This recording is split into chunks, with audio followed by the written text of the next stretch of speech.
Today's Bible reading comes from 1 John chapter 2, 28, all the way through to chapter 3, verse 10. And now, dear children, continue in him, so that when he appears, we may be confident and unashamed before him at his coming. If you know that he is righteous, you know that everyone who does what is right has been born of him. See what great love the Father has lavished on us, that we should be called children of God. And this is what we are.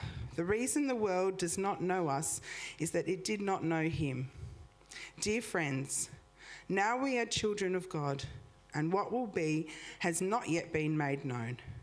But we know that when Christ appears, we shall be like him, for we shall see him as he is. All those who have this hope in him purify themselves, just as he is pure. Everyone who sins breaks the law. In fact, sin is lawlessness. But you know that he appeared so that he might take away our sins. And in him is no sin. No one who lives in him keeps on sinning. No one who continues to sin has either seen him or known him. Dear children, do not let anyone lead you astray. The one who does what is right is righteous, just as he is righteous. The one who does what is sinful is of the devil, because the devil has been sinning from the beginning.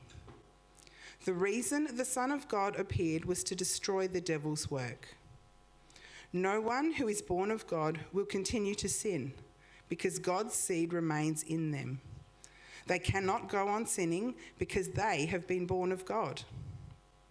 This is how we know who the children of God are and who the children of the devil are. Anyone who does not do what is right is not God's child, nor is anyone who does not love their brother and sister. Thanks, Lisa. Thanks, Derek and team.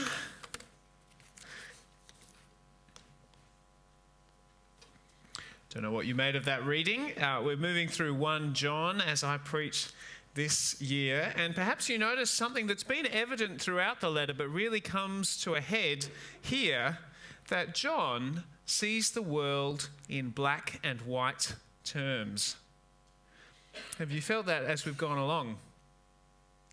Light and darkness, and that's it. Love and hate, truth and lies.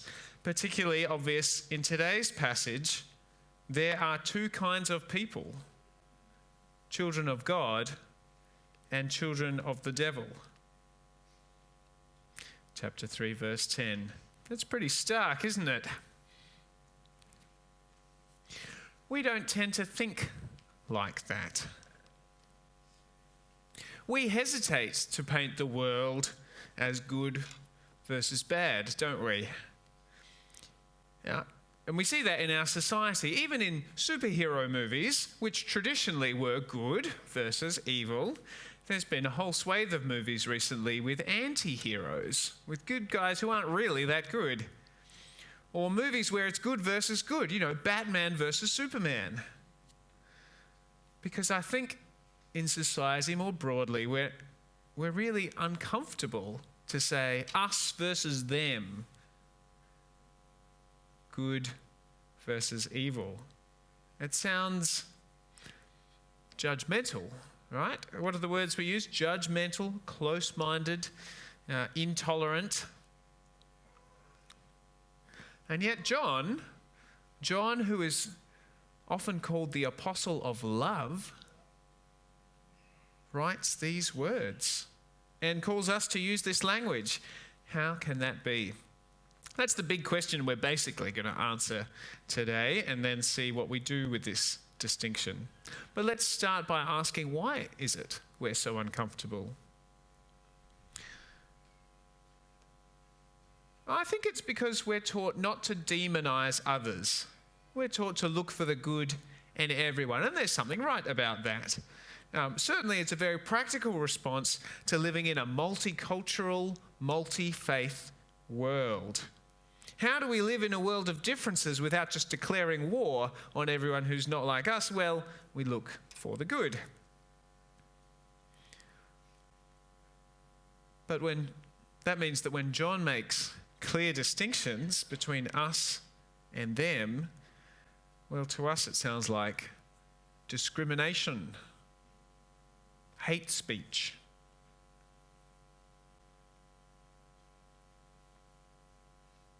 Part of reflecting on this is to perhaps think that we're the more unusual ones rather than John. John is not the first person to say that there are two sides. He's drawing on the Bible's long recognition that people are either for God or against him. I asked Derek to read Psalm 2 because that makes it so clear. The psalmist looks at the world around him and he watches the kings of the world who've come to fight against God's chosen king. And he says there are only two choices. Join with the Messiah, God's chosen king, or perish.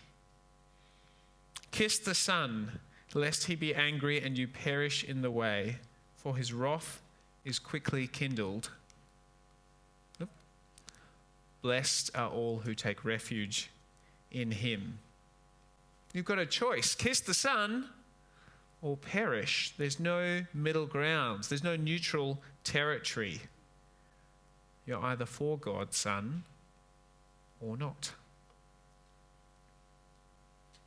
It's not just the Old Testament that speaks like this. Jesus himself does as well. Whoever's not with me is against me. And perhaps as John wrote these words, he was remembering one of the scenes he records in his gospel where Jesus tells his rebellious listeners, "You are of your father, the devil." And he then contrasts them with someone who is of God and who hears the words of God. That's in John 8. The truth is there are only two sides, those who are with Jesus and those who are against.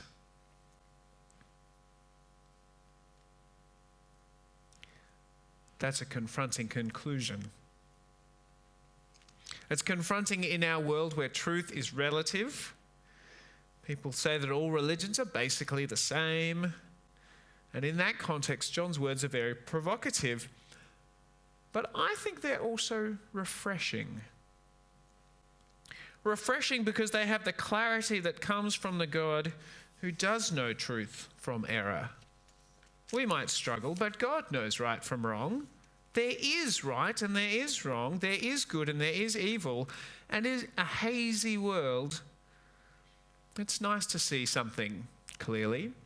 I was standing at the back during the service and realised that, yes, my eyes are just starting to get a bit weaker. I needed my glasses this morning. And it was good to put them on and actually see. And so it is when someone reminds us that there really is good and evil. And we come to see clearly again. That's refreshing. And it's more than refreshing, it's important. It's important for a number of reasons. For a start, it stops us being surprised when people are so angry about Christianity. It shouldn't be surprising, really, that some people hate Christians, because at the end of the day, there are only two kinds of people: those who are for Christ and those who are not.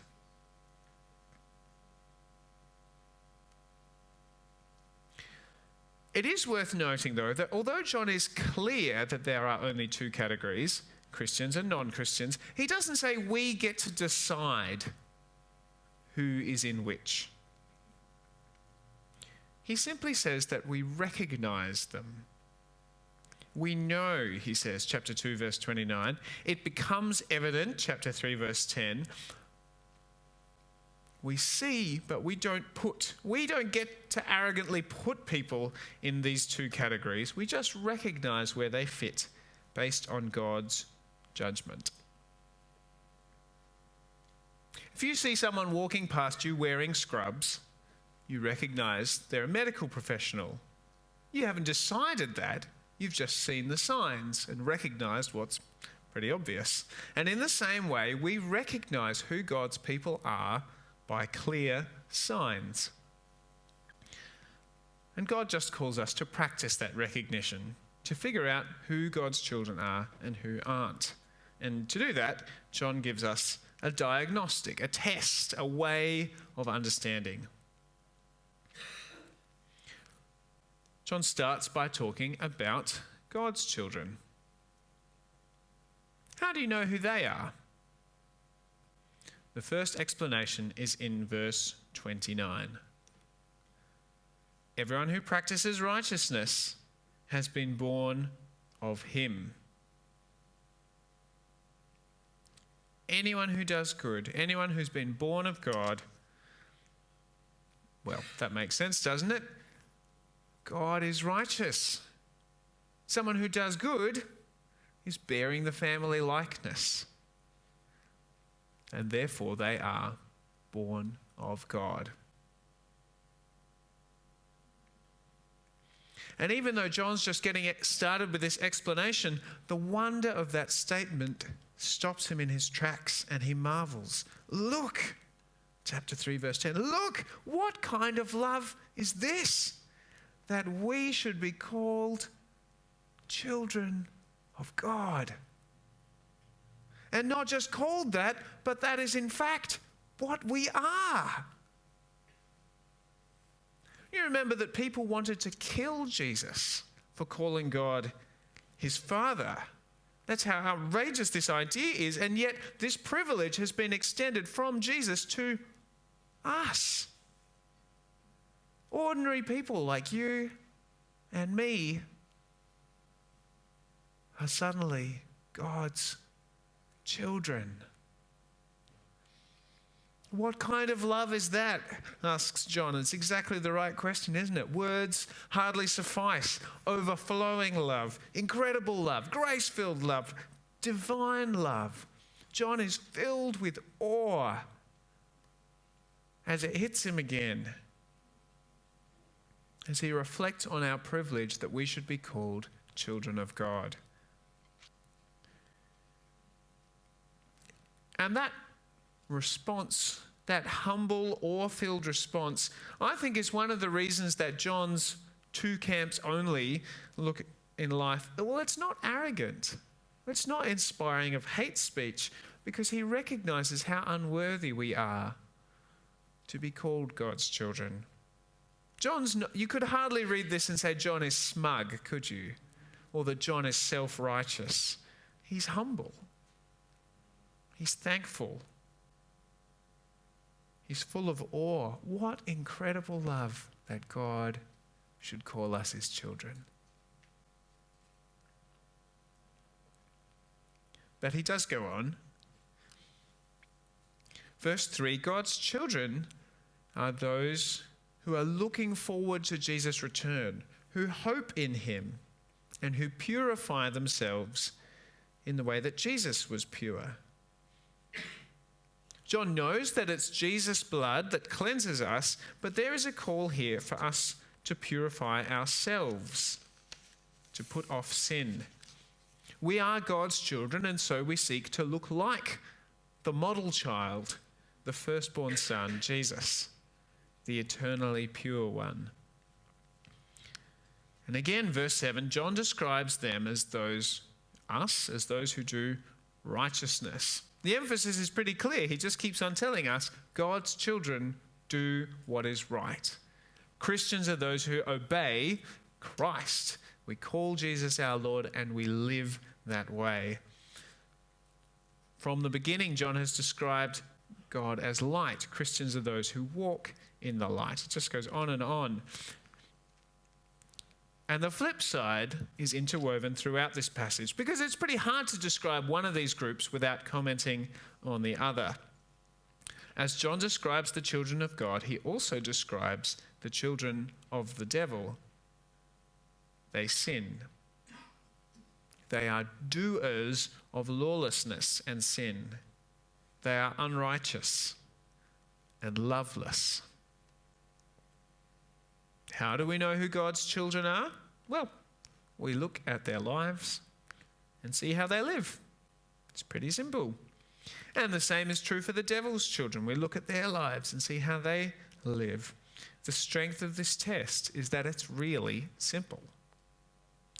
It's not hard to figure out who's a Christian. You don't have to do a 12-page questionnaire. You don't have to do a 100-point ID check. You just look at their lives. And that's good news for this church that you remember John is writing to. They're working through the aftermath of a breakaway group, leaving them. And in their confusion, they're wondering, who are the true brothers and sisters? And John gives them a really simple test. How does someone live? But, and perhaps you've thought of this already, there seems to be a couple of problems with this test. Like many simple tests, does it seem a bit oversimplified to you? One problem is we see plenty of non-Christians who do good. And we see plenty of Christians still sinning, including ourselves. And so this test doesn't seem to be as clear as John seems to think it is. Is it really that simple? And the other problem is that we still sin, and we wonder if we're not as Christian as we thought. And so this test isn't as comforting as John seems to hope it would be. Perhaps that's particularly true when you read verse 9. No one who is born of God will continue to sin because God's seed remains in them. They cannot go on sinning. Would any of us be that confident that we could claim that of our own life? Would anyone dare to claim that they're so perfect they not just don't sin, but cannot sin? Well, there have been some who have, across church history, have claimed that Christians get to a point in life where they stop sinning. They never do wrong from that point forward. Now, that view is commonly labelled sinless perfection. Some have thought that Christians get there, that we get to a point of sinless perfection. But that's a pretty minority view. There's not been much evidence of any examples. But let's look closer at what John is saying, because I don't think he's exactly saying that either. When we read the letter as a whole, what he's saying here becomes clearer. Do you remember chapter 1? These are verses you may know very well. John wrote, "If we claim to be without sin, we deceive ourselves." So John can't think that we reach sinless perfection, otherwise that verse doesn't make any sense. Anyone who thinks they've reached sinless perfection is fooling themselves. Probably not anyone else. Certainly themselves, though. But is John then contradicting himself? Chapter 1, verse 8, anyone who says they don't sin is a fool. Chapter 3, verse 9, you can't call yourself a Christian if you still sin. Which one does he mean? I think the key here is verse 2. Chapter 3, verse 2. We are already children of God, but what we will be has not yet been made known. It is when Christ appears that we shall be like him. And not until that day will we reach moral, sinless perfection. We are an ongoing work. We are incomplete until that last day. We see here the tension that characterizes the last days, the tension between the now, what Christ has already achieved, and the not yet, what he's going to come back and finish off. We have been purified, and yet we still sin. We are the children of the God who is light, and yet sometimes we stumble in the darkness. And as I've reflected on this passage, I think this isn't kind of a problem that we should solve and kind of get a neat answer. It should feel tense. It should feel wrong that Christians still sin. When we think about the enormity of what Christ has achieved, not just the price he paid, but the fact that by his Spirit we're joined with him. Paul writes to the Colossians, we're seated in the heavens with him now. It should be weird that we sin. And yet we should acknowledge that reality. We should be goaded by this contradiction to live more like the children of God that God has made us to be. I think what John's trying to do is not set out an expectation of sinless perfection, but just rouse us to growth in holiness. But then if that's the case, how is this a useful test? Which is kind of our original question. If Christians still sin, how can it be that useful to look at someone's life to figure out if they're a Christian or not? Again, we've got to remember the situation John's addressing. The church he's writing to has split. And what John's doing, in part, is pointing out that those who left don't just have dodgy theology, because Christianity is a package deal, as we've been saying throughout this series. Belief is important. Belief is essential. But belief is also tied up with obedience and love. We've been talking about three-dimensional Christians. Christianity is a package deal. We're shown not just by our right confession, our belief, but also by love. And because we stop sinning, because there's growth in obedience. And so John wants to point out that this breakaway group, that yes, they have dodgy theology, but they also have dodgy practice. We don't know exactly what it is, but there's obviously something about their lives of lovelessness, and particularly here of sin. When these false believers perhaps hid their convictions, or they refused to be clear when kind of people put the question that was at stake, and they just kind of dodged the question, well, John's listeners could look at their lives and go, well, actually it is pretty clear which side you're on. And the faithful could draw a boundary line between the righteous and sinful so they could know who to trust, who were truly to be welcomed as members of the church.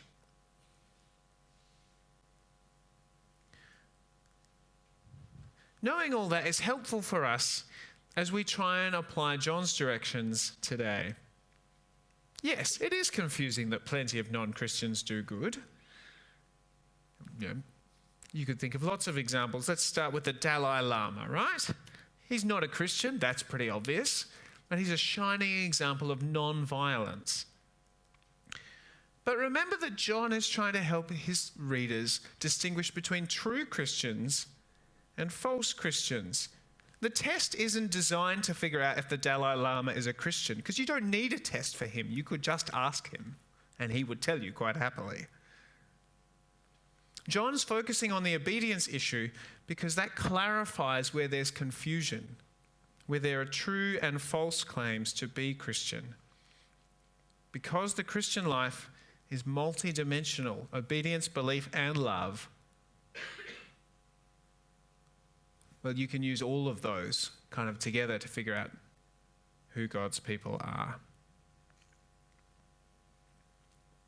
But doing good is one mark. It is a useful diagnostic.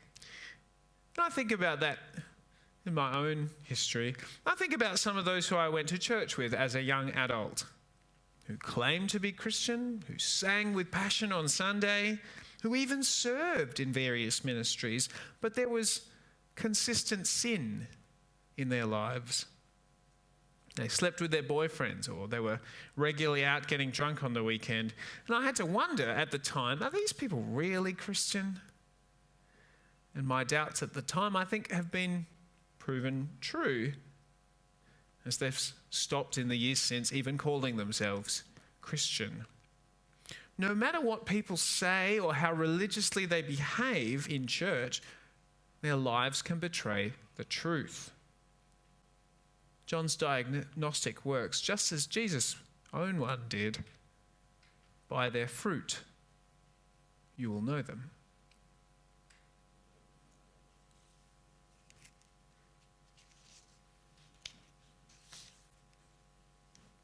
But so what? For John's church in chaos, it was obviously helpful for them to know who was genuine and who wasn't. But how does that help us? A couple of thoughts. Firstly, again, as ever, these words should address us and say, which side are you on? Are you with Christ or not? Have you kissed the Son and taken refuge in him, as Psalm 2 invites us to do? Or are you among those who continue to war against Christ? The stark reality offers an invitation. It's possible to switch sides. It's possible to bow the knee to Jesus, to step into the light, to be cleansed from your sin that characterizes life so far, and your own efforts to impress God. You can be cleansed and freed from all that and made new and walk in the light.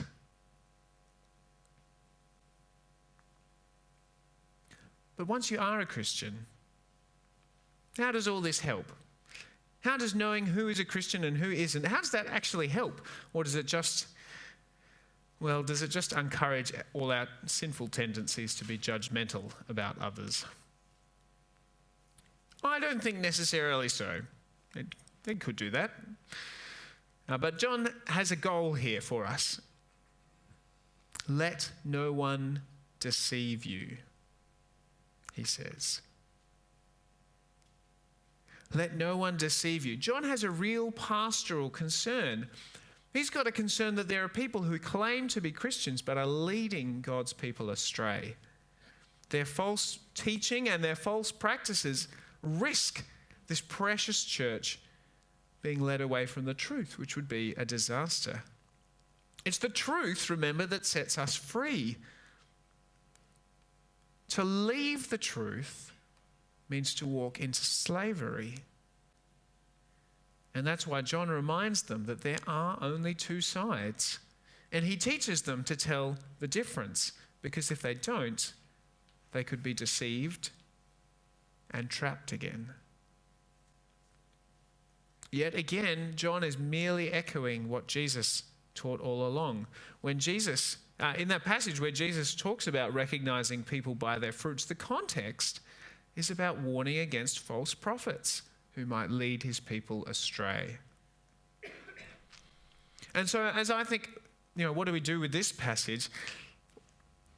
Particularly the context has got to be where people are setting out themselves up as leaders, as influential voices with Christianity, and yet whose lives show that perhaps we shouldn't listen to them.